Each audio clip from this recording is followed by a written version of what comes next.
You're watching Experience Comic Culture and Sales, streaming live daily to Facebook, YouTube, Twitch, and Twitter.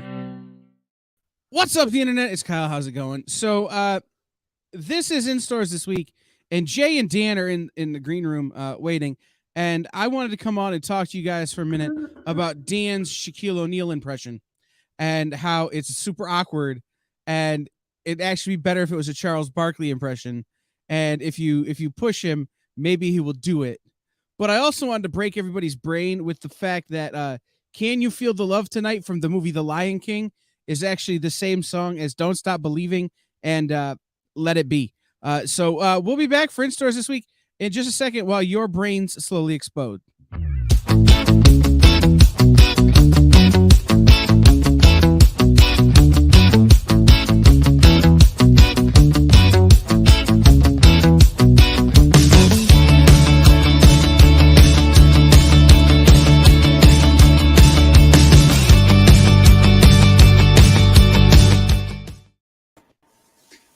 Have we recovered yet? Yeah, we're fine. It's all good. Are you going to do your Charles Barkley? What makes you think it's Charles Barkley? Well, you were doing Shaq, but your Shaq would be better as a Charles Barkley. Yes, Jeff, he did. Kyle, Jeff was asking about the song stuck in your head. Yes, I did solve the question of what song was stuck in my head. It's a song called Born Too Soon by a band called The Clarks that, as I found out from the internet, was popular in Pittsburgh and Cleveland and really nowhere else, and that I have no reason to have ever heard. I thought it was Born Too Late. Born Too Late, Born Too Soon, whatever. Okay. At this point, it was born in Pittsburgh and never made it past Cleveland. Yeah. But that led me down another wormhole that led me to Can You Feel the Love Tonight being the same as Don't Stop Believing and Let It Be. I'm going to actually, there's something I want to get Kyle's reaction to, which I just heard, and this is the perfect Kyle thing. So they're saying that in Black Panther Wakanda Forever, Namor's not going to be the Prince of Atlantis. He's going to be the Prince of Talokan. As long as he's not the Prince of Minneapolis, I'm good. Talokan is a mythical undersea city in the Aztecian culture. Yeah, well, and the guy, the character, the actor, if I could speak, the actor they got to play Namor is Mexican or Mexican American heritage. I don't know if he was born in Mexico or not, so I don't want to misrepresent that, but he's certainly Latinx descent, and yeah. That makes sense to me. If you're gonna have an actor, go ahead and do it. And because Atlantis isn't a real place, that's a thing that I we talked, and I'm gonna make this all make sense. We talked a little bit about having seen Thor. I went and saw Thor, and I thought they handled the cancer really well, even though they did it different than they did in the comic. Because if you would have tried to portray the cancer the way you portrayed it in the comic, like it would have just been a lot of standing there, staring at the screen while nothing happened because it's cancer and it doesn't like do stuff. Yeah. So they had it mixed. They did it in a way that made sense. And so to take an actor who is of a certain ethnicity and make that be the ethnicity of the character whose ethnicity, it's not like they're taking Gambit and making him not Creole. Yeah, and, right. And they are trying to separate as much from Aquaman as possible, too. Right. Being Atlantean, well, that's just a different version of Atlantean. I don't have a problem with that. Yeah. Because sometimes you have to do stuff. I'm glad you're okay with that, man. Don't worry about it. It's terrible. It's absolutely terrible. It's so terrible what you do. Dan's Shaq impression is like Charles Barkley's golf swing. Awkward at best. Terrible. It's absolutely terrible. Terrible. It's absolutely terrible. So I'm not wearing a hat and I feel weird. I shaved my head, so I didn't feel like wearing a hat today because when I shaved my head, I realized how white my scalp was as opposed to the rest of my face. So I've decided not to wear a hat, but now I feel weird about it. Feels like a strange decision. We've been talking for 5 minutes, and this is in stores this week, where we're talking about comics that are in stores this week, and we've yet to talk about comics that are in stores this week, which is probably a good thing. We don't got a whole lot of books to talk about tonight. Dan, would you mind reprising your role from The Water Boy as that one coach that no one could understand? Oh, I don't like Boomhauer. I'm talking about King Hill. Oh, so now you're Boomhauer from King of the Hill? Yeah, I was thinking, Boomhauer got in the way we're going with this. Okay, because we're talking about songs that get stuck in my head. There's the band who did the King of the Hill theme is a band called the song or is a band called the song the band. No. Their big hit was a song called Banditos. The band is The Refreshments. Yes. The lead singer and two members of The Refreshments are because The Refreshments broke up, are now in a band called Roger Klein and hold on. This is a thing that came into my world. Roger Klein and the Peacemakers. They have a song called Americano that's very good. But ever since I found out about this band, I just want them to be featured in season 2 of Peacemaker. So it can be John Cena and the Peacemakers, can be the new name of the band. See, when we talked about the Refreshments a while ago, I've got a refreshment story too. My brother and I were driving from Los Angeles to Grants Pass, Oregon, taking my sister's kids up to her in a minivan. And we brought a bunch of CDs back when you had carried CDs with you. And we had the little CD case thing. We took out the Refreshments and we put it in, put the CD case down, and it slid all the way to the back of the car. And we were trying to drive as fast as possible. So we never stopped to take the time to get the CD case out of the back.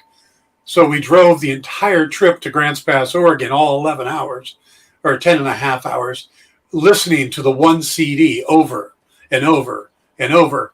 And we got to Oregon, and we never went to the back of the car to get the CD case. So while we were driving around Grants Pass and doing all the things, seeing our grandparents, we listened to the same CD over and over. And as we went to go home, I went and got the CD case, and I brought it to the front, and we never changed the CD. And we drove the 10 hours back listening to the Refreshments the entire time. Yeah. So tell me, how far down do you want to go? We can talk it out over a cup of Joe. You look deep into my eyes supermodel. As a supermodel. Uh-huh. Yeah. Give your ID card to the border guard. It says you're Captain Jean-Luc Picard of the United Federation of Planets, but he doesn't speak English anyway. Everybody knows that the world is full of stupid people. And 3 of them are on this show right now. So meet me at the mission at midnight. We'll leave you there. Wow. Why does anybody watch this show? For this content. Yeah, I think we're hilarious. For this content. For you and I speak reciting the lyrics to a one-hit wonder song. There's a radio station out here that had a guy, an act they did called Shakespeare Man. And it was this guy would come on and do dramatic readings of songs, but as a Shakespearean actor. And those were always fun. There, if you ever watch the Big Bad or the Big Fat Quiz of the Year from the BBC, they usually get a big British newsreader. We watch to place bets on which one doesn't wear a hat. That's a fair bet. Currently, we're 3-card money. You got to follow the bald guy. Right. No, so they usually have a newsreader from the BBC read the lyrics to a pop song in a very serious way. And so one year it was like, I can't remember the name of the newsreader, but he was reading the lyrics to All the Single Ladies. Oh, Jesus. And it was the most awkward yet awe-inspiring thing I've ever seen. BBC shows, man, they with the brakes off for most of the shows we have in America. Like, dude, the Graham Norton show. Oh, yeah. I love that show. Yeah. Especially because some of the content we're working on building for the experience is based on BBC shows. I'm going to be sending Jay a lot to watch. Ooh, can we do Ground Force? No, but we can do Nevermind the Buzzcocks. Yes. which is basically what we've just been doing. Yeah. It's two people who know a lot about very specific music no one cares about, and one person who doesn't. You know how many times I do a cold open for my show and I just want to do the dramatic reading of like the Eve 6 songs? You know? You should. I did the when we were doing the Batman, I did a cold reading of the Nevermind song by Nirvana. I was just shocked when we did the Batman you didn't do. And today from Dan Wickline, da na na na na na na na, da na na na na na na na, Batman, Batman, Wickline. No, you'd have to be much more. Da na na right? na na. But then that sparks the debate of how many nana nanas are there before a Batman. Exactly as many as you need. That's the key. It's like how many chugga chuggas are in front of a choo choo? As many as has to happen. Mm-hmm. All right, let's start with books, shall we? Yeah.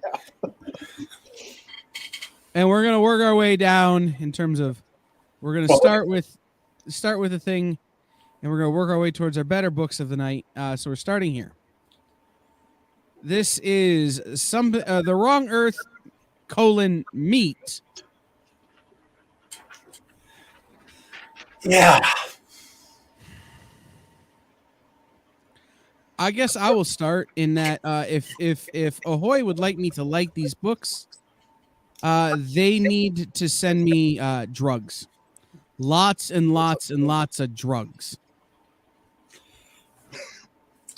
Normally their books are a tad schizophrenic because they got the two stories going.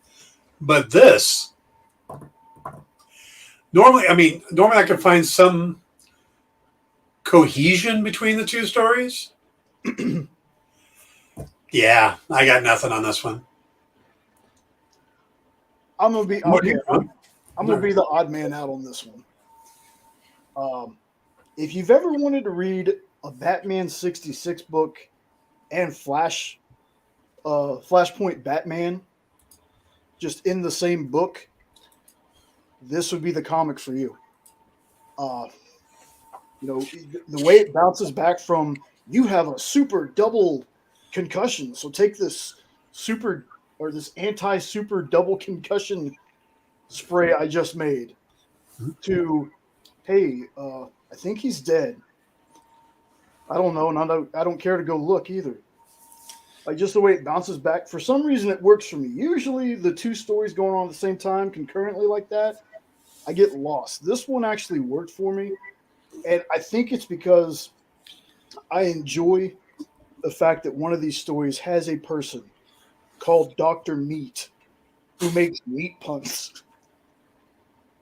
Like, how could you not like that part? At least, like, if at the very least, the meat puns. Dr. Meat is Jay's name when he works at the Chippendales.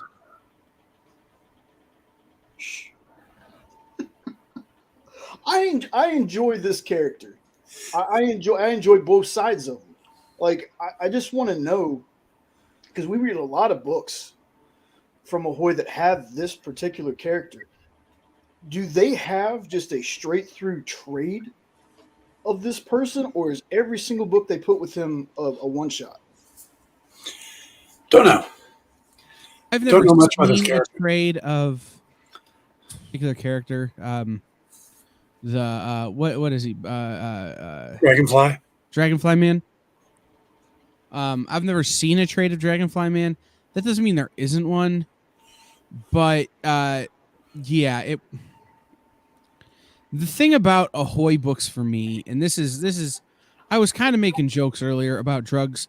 The thing about Ahoy books for me is that they, in the very kind of same vein that sometimes I get with Zenoscope, where they don't have enough, there's not enough understanding as to what the hell is happening before to figure out where you're at in the existence of these people, to figure out where you're going next, that it causes a problem. And I get that these books are supposed to be comedic, and they're supposed to be allegorical, and they're supposed to be satirical, But when you look at the satire and the allegory and the comedy of somebody like George Carlin, who did it well, you always knew what they were talking about. Yeah. Is this book angry at me because I do competition barbecue? Or is it angry at me because I had a salad for lunch and didn't eat an entire pound of bacon? I don't know. And the answer I'm going to tell you is I'm angry at me because I didn't eat an entire pound of bacon. But like, I think my note to Ahoy as a whole would be, when you're going to do one shots like this, make sure that you're a little more on the nose than you've been, just so that people know what the hell they're supposed to be making fun of. I would need to be like Jonathan Majors level of floaty to be able to get into this one. And I don't know if there's enough, I don't have enough access to medication to actually do that. I'm sure you do, Dan. Just talk to your pain management guy.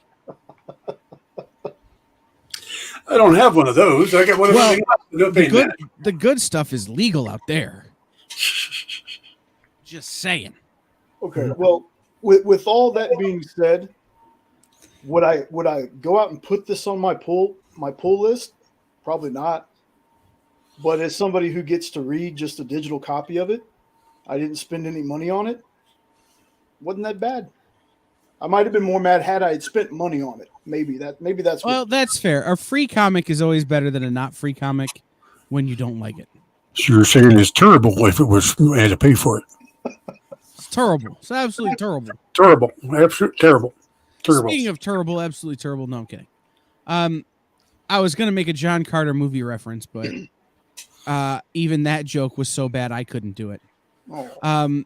But Dynamite has had a series of John Carter books since the terrible movie, many of which have been good. This series, however, has been awkward.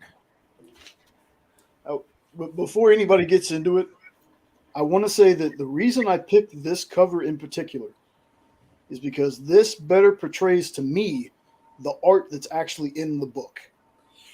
Yes, and that's why I'm having a hard time with it. Yes.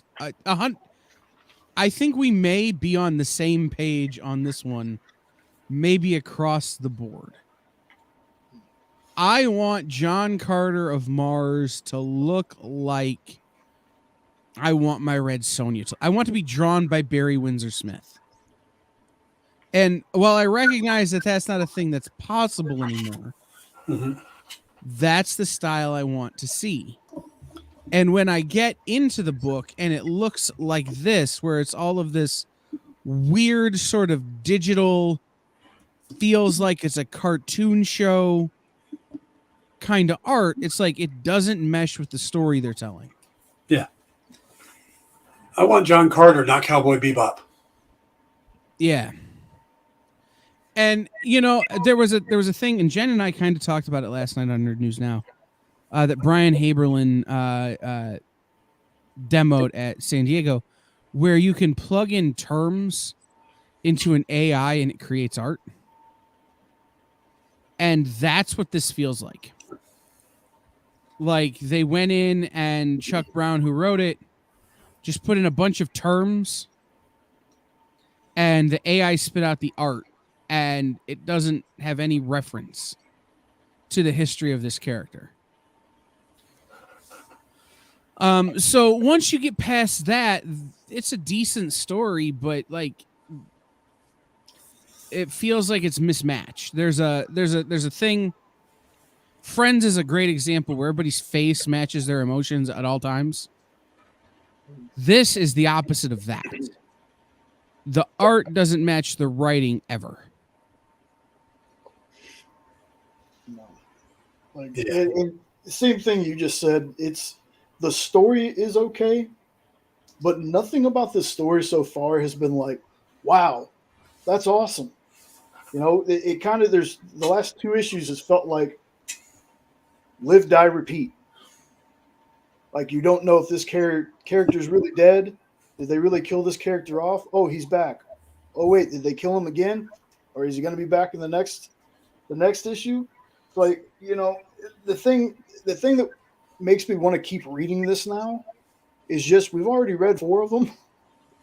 It should be coming to an end soon, probably. So might as well just finish it.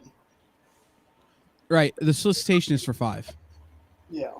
So might as well just finish it. Again, this would definitely not be something I would go out of my way to get.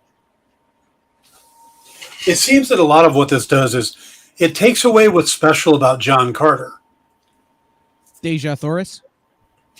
Well, no, about his abilities and stuff, and him being on Mars as an Earthman. It kind of turns all that upside down. It's like everything that makes John Carter kind of fun and interesting to read, it just gets it. It takes it all away and kind of flips it around. So. And this is why I have a problem sometimes, like with filmmakers that always want to subvert expectations. Yeah, it doesn't always work out that great when you do that. Yeah. What's wrong with expectations? Yeah. Right. It worked for Dickens. Right. And I would say this to Nick too. I think Chuck Brown writing this story or writing another volume of this story is fine. I think though the art needs to be old school. Yeah. It needs to. There are things in the Dynamite universe where this newer school of art style will work. This is not it. This needs to feel like it was drawn in the 60s. It's terrible. Okay. I'm going to advocate for something right now that might get me in some trouble. I think someone needs to shake Brian Michael Bendis real hard and be like, bruh, what are you doing? Yep, I knew that was coming. This is not the Pearl I'm familiar with. I read this issue twice after we talked about it after Dan's first show. I read it again. Uh-huh. This is when he has done volumes of Pearl in the past. This is not it. This is the thing that made Jessica Jones so good. The thing that made Alias so good. The thing that made Bendis's Marvel work so phenomenal is how real everything was. And then the DC stuff happens and it makes Superman not feel real, right? When he was writing Superman, his Superman didn't feel real for Superman. And now we're getting this stuff, this volume of Pearl at Dark Horse that feels like somebody else is writing and just slapping Bendis's name on. It's like Tom Clancy presents Pearl, but it wasn't actually written by Tom Clancy. It was written by some dude named Joe in his basement in Cincinnati, and Tom Clancy's just putting his name on it. And it really bothers me because Bendis is one of the great ones. And it feels like maybe hang it up. Or if you're not gonna like go to the senior circuit and wrestle the Undertaker, but like stop trying to wrestle top guys. I don't know. I don't remember reading issue 2 of this. I don't think we did. I think we read issue 1 though. Okay. Well, I remember what I said about issue 1 from the creators of Jessica Jones, but not as good. Not nearly as good. Man, the art in this book, the art style, is about the only thing interesting to me. I just don't like it. I try to keep positive and not rip books apart because people worked hard on these most of the time. But man, if there's somebody out there that loves this book, I'm happy for you. But it's just not for me. I hope we don't get any more of these, honestly. Yeah, I wanted to make sure we had a Dark Horse representation, but and I mean, even the pages were hard. The story was hard for me to get into. The art was hard because there were so many pages that were just this monochromatic thing that it just became like this wash, and I'd find my eyes just kind of glazing over and not even being able to really focus on anything on the page. So yeah, there was nothing compelling. Words, picture, it just didn't work for me. And again, like, I'm not the only one who feels like it sucks when somebody as prolific as Bendis puts out a book that doesn't feel like a Bendis book. Yeah. Like I said, it feels like Ric Flair trying to wrestle a bunch of guys now who are top guys in their individual companies, but he's also 107. Yeah. You know, There's a famous author that does that. I can't think of his name right now, but he co-writes with so many people. And yes, he co-wrote recently with like Bill Clinton, but he does all these other books, and he did The Shadow recently, and it was horrible. Oh, I remember you talking about that one. Yeah, I can't remember the guy's name off the top of my head, but yeah, like I said, out like a book every 3 months. Right. It's okay. Yeah, I hear you. Can we talk about prolific writers? I learned something this week that I want to get Dan's opinion as a writer on. Okay. At the height of Goosebumps, R.L. Stine could write a Goosebumps book in 8 to 9 days and a Fear Street book in 10 or 11. Okay. So he could write 2 novels a month. Mm-hmm. That just seems like an absurd amount of output. How big were the novels? A couple hundred pages. Okay. No, I mean that is an absurd amount to do 2, but I know a few authors who could do. I was doing the Dynamite books, the Vampirella book, and stuff like that. I was doing those in 20 days. Yeah, Russell Nolte is another one that does books. He and I have talked about it, the speed, and we pretty much match each other speed-wise. So it is possible. And if you know your story, and it also depends on how you write. There's a lot of people, when they write, they're very meticulous. They go back and they spend so much time editing a chapter and picking it apart. When I write, especially novels, I tend to just get the whole thing down on paper, give it to my editor Salome Jones. She does a pass over it, hits me with not only grammatical but story problems, and I come back and I do another pass. And that's, like I said, I can usually turn around a novel in a month. Yeah, it just seemed absurd, like so much. He was talking about now, when he's writing a lot less, he still writes from 10 to 2 every day, or however long it takes him to write 2,000 words. He goes, I never write 2001. Mm-hmm. If I'm in the middle of a sentence and I hit 2,000 words, I walk away. Okay. That seems like a kind of strict rule for yourself, but finish your sentence. But yeah, nope. Yeah, I do about 2,500 words in a sitting. Yeah. So yeah, it's possible. I was writing Stuck at Home for Comic-Cons last week that were 600 words, and I'm like, God, I've been writing for 2 days. Now, if you know your story, it's easy. If you're struggling, you don't know what you're writing, that's when it's difficult. Yeah, it's a little different when you're writing. You're just kind of trying to summarize press releases. Yeah. It's a little different, but... Big time. Yeah. I've done both, yeah. All right. Let's move on to Vampirella Year 1. The art was beautiful. Yes. Ergun Gundas is very good. It struck me as odd that Dynamite has seemed to kind of skate around the origin of Vampirella, because there's 2 origins of her.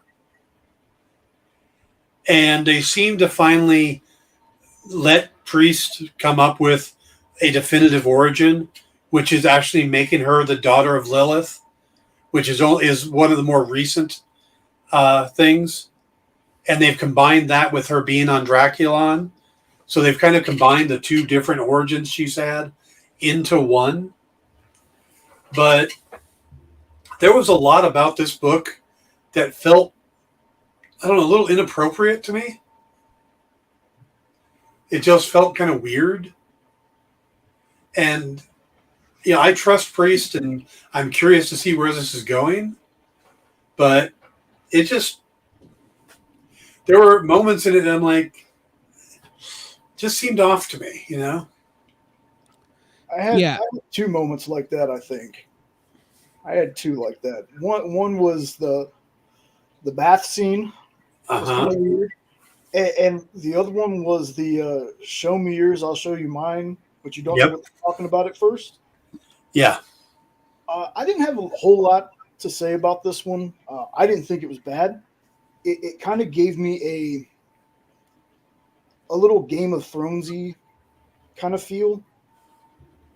I was lost for a second near the end. There's something that happens near the end, and I was like, wait a second, did I went back over it to make sure I wasn't missing something, and I wasn't. But once I saw what it was, I was like, oh, okay. Well, I guess just a weird way to frame it, I guess. Yeah. If that makes any sense. No, I know exactly what you're talking about.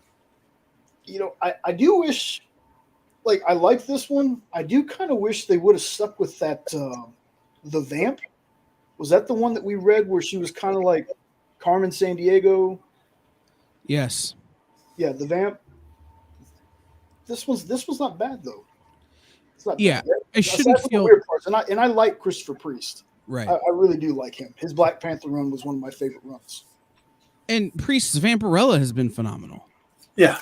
Like I'm with Dan. I trust Priest. I want to see where he's going, but I shouldn't feel awkward reading a book.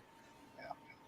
And this felt a little bit like hey, we're gonna walk right up to the line between, that what Congress says or what the Supreme Court says. I can't define pornography, but I know it when I see it. We're going to walk right up to that line and just keep it on this side of seeing it. And, oh, by the way, she feels pretty young. Yeah. Like, it's a little problematic. However, if this is like other year one stories like Batman year one and Flash year one and some of these, we're going to progress age-wise pretty quick.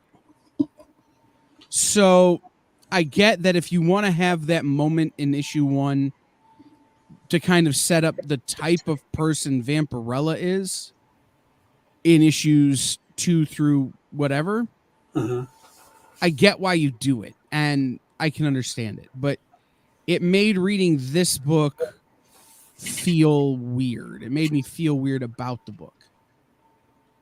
And so I can't say if it's good or not. It's just not one that I would ever read again. And depending on what the second issue looks like would determine whether or not I would be interested in reading a second issue. So nice cover. Oh, great. And there's I was looking at the covers. There's a Linsner that's phenomenal. Yeah. There's a cosplay cover that's really good. There's a cover. It's some variant that looks like a People magazine cover with Vampirella on it. That's really cool looking. These were really hard to choose from. I asked Nick when they announced Darkwing Duck if they were going to have Linsner Darkwing Duck covers. He laughed, but I'm kind of here for it. Oh, yeah, and gargoyles. Yeah. Imagine Linsner doing the gargoyles. I'd be there. Yeah, I'm kind of here for it. Yeah. All right. Let's do this because Dan didn't read the next 2 books. Nottingham 8 and 9.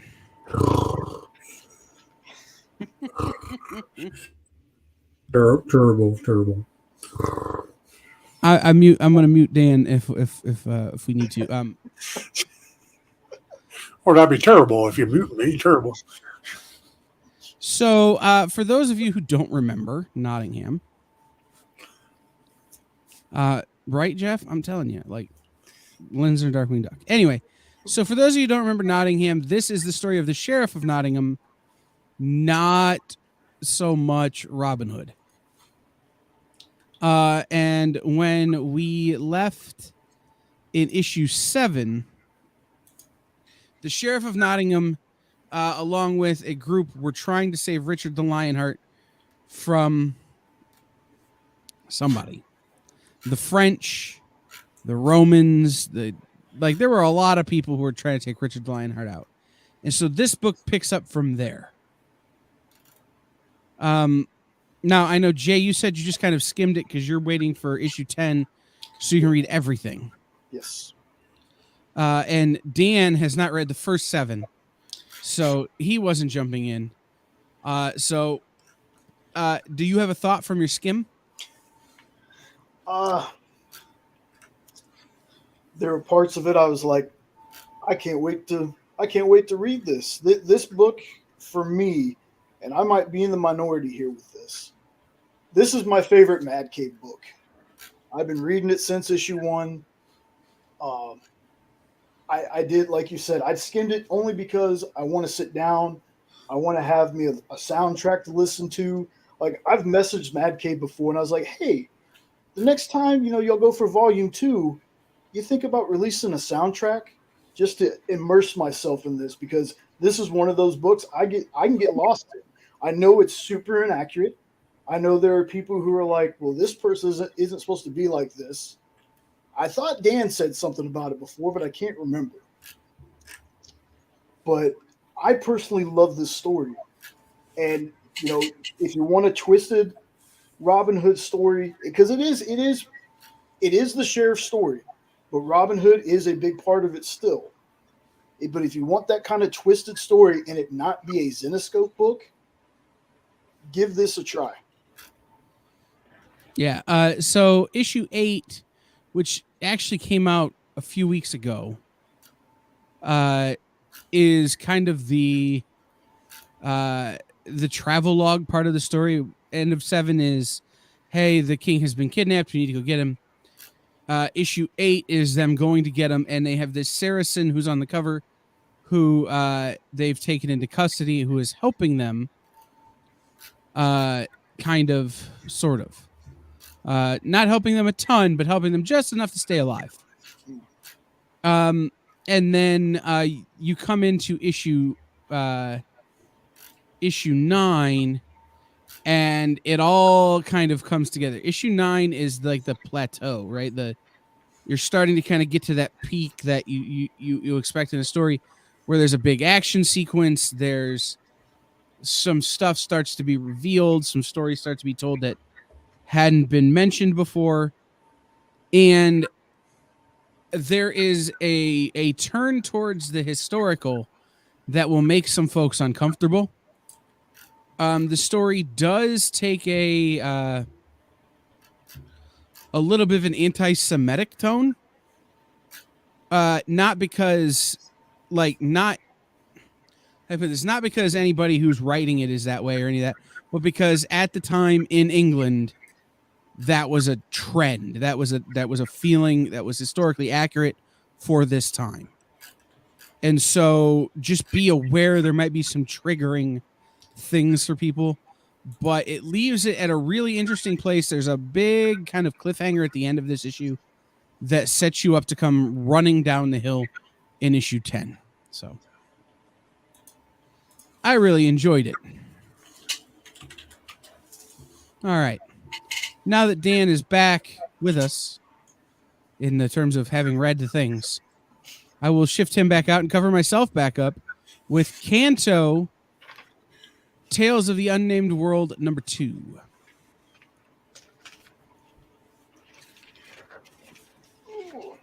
So, if you remember at the end of Canto number 1, our crew is at the base of a bridge, and they have been told they must answer his questions 3. Wait, no. Tell me a story I've never heard before. Right. So they have to tell a story that the guy has never heard before. And that's where this issue picks up. And Kanto has gone into brain freeze. So we hear from his, whatever the cat creature is. Well, Morlex. Morlex. Okay. I know, I like this one a little better than the first one. I know you guys loved the first one. And I didn't hate it. It felt a little like we've done this before. But they make up for it on this one. The ending definitely is unique. And, yeah, I got into this one. I really liked it. Nice. It just, when I started this one, I did not expect at all for them to be like, "Oh, you still have another member of your party that can tell a story," and I was like, "How is that thing supposed to tell a story?" And then they show us. Now, granted, it's more pictures, and I'm guessing what they're showing you is how the creatures perceive the language. That's why you had the little squiggly lines, I guess. But there's 2 words that get said in the whole thing, and I can't remember the exact 2 words, but I know one of them My is friend. my friend. Okay. Yeah. And then, so we get done with that story, beautifully told without any words. Like I said, until that last little panel. Then we get to the Kanto finally, and how Kanto figures this guy out. I was kind of amazed because I didn't think of that myself when we were reading this. I was like, tell him a story he's never heard before, but he can read minds and he's heard stories from all over the world, many decades, whatever. And how they figure it out, I thought it was kind of neat. I really enjoy Kanto. I really enjoy this world that David Booher and Drew Zucker have built. I think it's gorgeous. I'm a little sad that I think these 2, I don't know how they would do anything else with it because it kind of has a definitive, it's done. But I really hope that we get to hear more of these stories from the world of Kanto.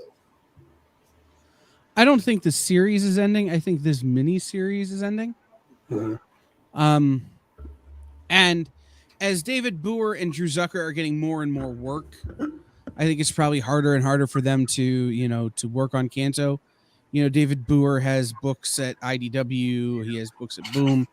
He's got stuff at Dark Horse. He's getting more and more in demand, as is Drew Zucker. And this was at one point kind of a creator-owned project for them. So, it's one of those, it might have to take a back seat for a minute. But, yeah, I thought Kanto coming through and being the smartest guy in the room was a great way to wrap up this story without making it feel like a dinner's ready ending. Yeah. So, all right, we have 3 books left. And one of them is a book that's very important to me, and I think it's the 3rd best book of the week. TMNT 131. This is part 2 of the Armageddon game. If you haven't read Armageddon game opening moves, which came out, was it last week or 2 weeks ago? 2 weeks ago. Read that because it will help you understand what's happening here. That being said, when I read Armageddon game opening moves, I felt like you needed a lot more Teenage Mutant Ninja Turtles backstory than you had gotten. However, now having read this, I retracted that statement.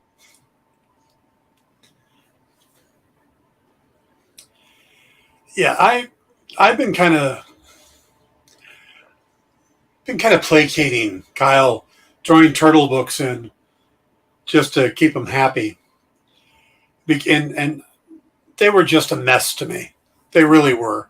All the city going, all the different people, characters popping in and out. I'd try to read them. I'd let him talk about them, and I'd be like, yeah, it was a well-drawn book. Great. I really liked the prelude, and I got into this one. I really liked it because, again, it's focusing on the turtles and the fact that they're working with Shredder.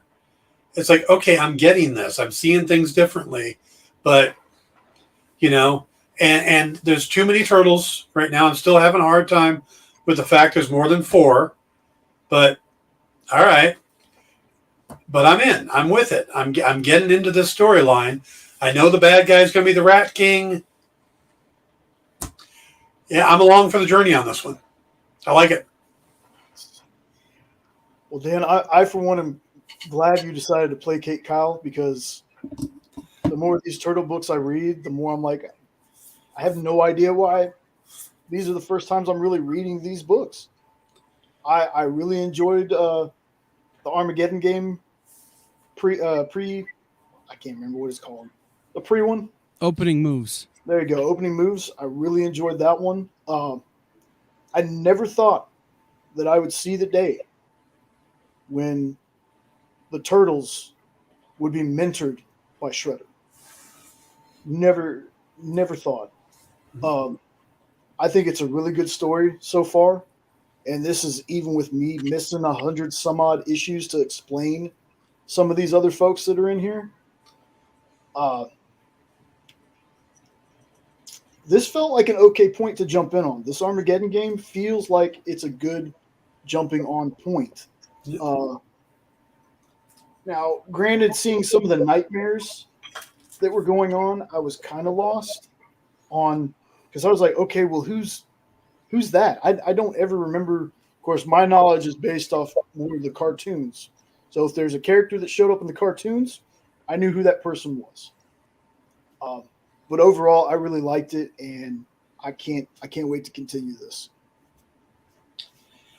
Yeah, I still don't know what the secret of the use is, but I'm in on this. One of the things that I think they're setting up and that they're going to have to do some explaining on is re-explaining the mutant bomb, which is what caused the mess that Dan was alluding to before, and how the turtles and Shredder are kind of responsible for that. You know, and they kind of allude to it a little bit in this book. And, you know, knowing the history of the turtles and dark magic, so that kind of stuff will certainly help. But it is clear that they are doing a good job. They're going to be doing a very thorough job of making sure you don't need it. You know, just kind of, hey, this is what this means. Here's the, you know. So it's cool. Yep. All right. This is one of those comics that has a really long name. Something is Killing the Children, number 25. Also, every issue, they take up 2 full pages to put the title in there, and I think that's just taking money out of our pocket. Wish they'd stop doing that. I'll start this one off. I don't have a whole lot to say, but first off, just wow. Like, this issue right here shows me exactly why this book is so popular. I'm going to say something, and it's going to sound like I'm saying it in a negative way, and I don't mean it to be.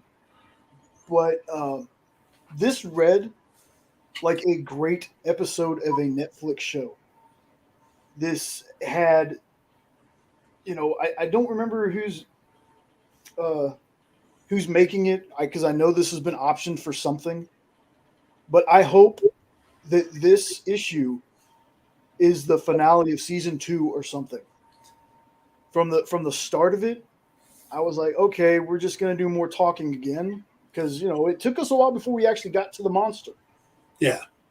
But the way that it's built up in this book, when I got done with it, I mean, I was blown away. I was like, okay, this is why people clamor about this book so much. The monster was terrifying to me. I wanted to learn more about that freaking octopus. But, man, I'm just... holy smokes, was this good. I'm really glad we stuck with this one. For me, right now, the story I want is her versus Cutter. And that's where this turned it up. And I think that's where we're going forward now. So it's like, as soon as that little play with Big Gary and stuff, it's like, you know, and again, I only started on issue 20 or 21? Yeah, something like that. So, yeah. This has pulled us in, and that's, you know, we're 2 years into the run on this thing, or 25 issues in. That's pretty good. This is the end of technically volume 5. Each trade has been 5 issues. Like, Okay. so now if you break it out and you omnibus it, or however they're going to do a television series, Mm-hmm. which I assume would be omnibusing, you're looking at 12 or 13 for the first and 12 or 13 for the second. So this would be about the end of the second season. And I agree with Jay. It feels like a proper ending to a season with a good cliffhanger to bring you into the next season. And it makes me excited for issue 26 when issue 26 eventually comes. I know at San Diego Comic-Con they did a big push on this book. And so, you know, for me, this has been one of those that I loved. I loved the first 5 or 6 issues when I read them. I fell off. I came back. I fell off, and then now I'm reading it with you guys, so I'll stick with it. But to me, this book feels like all of Tinian's juice is going at it. Yeah. Other things I've read by Tinian have felt a little off and not as good as this, but it feels like this is where the blood is going. I would agree with you guys that it feels like a good season finale, except they didn't kill the monster. Because it feels like do they ever kill the monster in the Stranger Things? Well, then we get introduced to a worse monster. Yeah. And had they actually killed the one, then it would have made sense. But hey, you know what's better than one monster? monster and a half? Well, I was half gonna creepy. say a sponsorship for Monster Energy and a whole case of monsters. Oh, yes. No, don't need a monster. Thank you. I could use 2. All right, let's get to the last book. And the last book, which, holy crap on a cracker, Batman. Yes. This book was so good. Yes. To bring in some diverse characters here. I mean, Shadow Man, we met Persephone last story arc. So she's kind of an incorporation of Deadside brought to life. Punk Mambo always pops up in this series, so she's kind of the John Constantine of the Valiant universe. But bringing in Dr. Mirage, which is much more straight-laced, and then on top of all that, they bring in the Eternal Warrior, who really doesn't fit this type of thing, but is awesome to have in here. It's like it's like doing a mystic thing with Doctor Strange, and then suddenly Thor shows up. How you doing? I'm going to help. You know, I really liked how they pulled it all together. It's, you know, we get a good opening without giving up too much, and we find out that we meet the bad guy, and he's got a history with Eternal Warrior. So yeah, I like this a lot. The art is good. The story's really good. They've been hyping this for a little while now, and it's paying off. Yeah.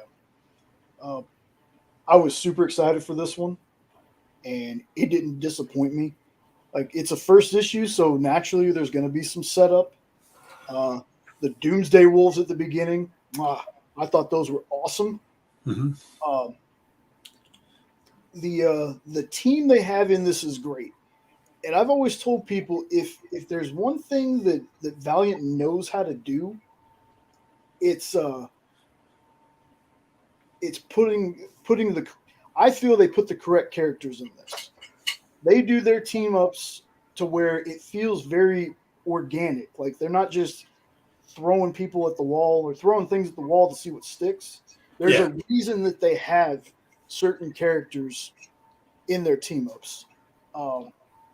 Just every person just feels necessary, and man, the art in this is so good. If you're a Valiant fan, even if you're not really a Valiant fan, you should definitely pick this up and give it a shot.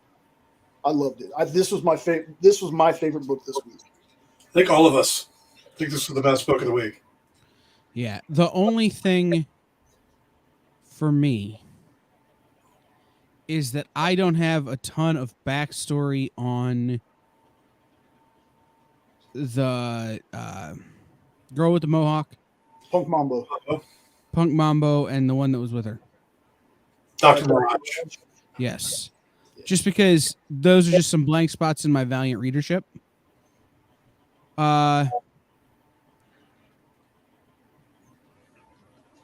That's what I can, that's my thing, right? Like, I want more of those characters just so I fully understand the team. Yeah. So. No, this is one I'm definitely going to enjoy. Yep. Yeah. All right. Well, with that being said, this has been in stores this week. Oh, terrible. It was absolutely terrible. It may have been, but hey, we're still here. Don't know why you guys are on the air. We don't do nothing on the air. I'm wasting. We will see everybody next week. Okay. Yeah, we'll be back next week because, there's always new books to do, and we'll be reading all the books and stuff. But, we have the doing these things. That's amazing. If you're looking for a local comic shop near you to pick up any of these books, please visit comicshoplocator.com and type in the area code of the area where you're at and find a comic shops shop everywhere. Just put a comic shop out there, and you can go down there, you can get to a comic shop, your zip code, you're going to have a good time. Go to the comic shop.